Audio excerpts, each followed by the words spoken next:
এই যে আমাদের বাসায় দুটো নতুন মেহমান আসছে। একজনের নাম হচ্ছে সান, আরেকজনের নাম হচ্ছে স্টার। আমরা যখন ওকে এনেছিলাম প্রথমে ভেবেছিলাম যে আনার ওয়াফেল হয়তো ওদেরকে কামড়াবে বা খেয়ে ফেলবে। আসলে তেমন কিছুই করেনি ওরা ওরা আসলে ওর সাথে খুবই ফ্রেন্ডলি, বিশেষ করে আনা। আমরা একদিন বাইরে গিয়েছিলাম, দুজনকে দুই ঘরে, আনাকে আনার ওয়াফেলকে এক ঘরে রেখেছি আর মুরগিদেরকে আরেক ঘরে রেখেছি। আইসা কি দেখি জানেন? মাঝখানে মুরগির বাচ্চাগুলো আর দুই পাশে দুটো বিড়াল বসে আছে, কিছুই করেনি। আমরা তো দেখে অবাক, তাই বুঝতে পারলাম যে ওরা ওদের কোনো ক্ষতি করবে না, তাই সবসময় ওরা আমাদের ঘরে ছাড়াই থাকে। এই তুই এখানে বসে বসে কি দেখছিস? দেখ তো তোর খাবারগুলো সব খেয়ে ফেলছে।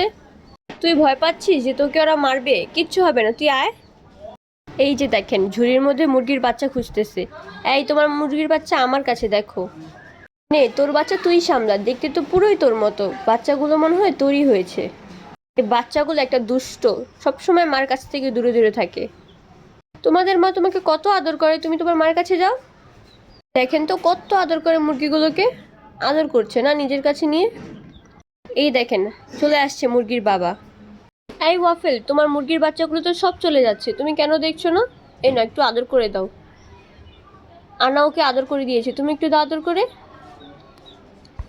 ওয়াফেল মুরগির বাচ্চাগুলোকে ভয় পায়, দেখেন ওদের চোখের মধ্যে একটা ঠোকর দিয়ে দিচ্ছে। খাচ্ছর তুই চোখ ধুইস, ঠিক আছে? তোর চোখের মধ্যে ময়লা থাকে আর মুরগি তোর চোখের মধ্যে ময়লাগুলো খেতে থাকে। ওই দেখেন আবার পেছনে পেছনে যাইতেছে, একটুও ভয় পায় না মুরগির বাচ্চাগুলো। এটা হচ্ছে একটা সুন্দর পরিবার, একটা মা বাবা আর দুইটা ছেলে মেয়ে। ওদের পরিবারটা আপনাদের কাছে কেমন লাগলো সেটা কমেন্টে জানাবেন। আমার ভিডিওটা যদি ভালো লাগে আমার ভিডিওতে কষ্ট করে একটা লাইক দিয়ে যাবেন, আর আমার চ্যানেলের পাশে থাকার জন্য আমার চ্যানেলটাকে সাবস্ক্রাইব করে দিয়ে যাবেন। আল্লাহ হাফিজ সবাইকে।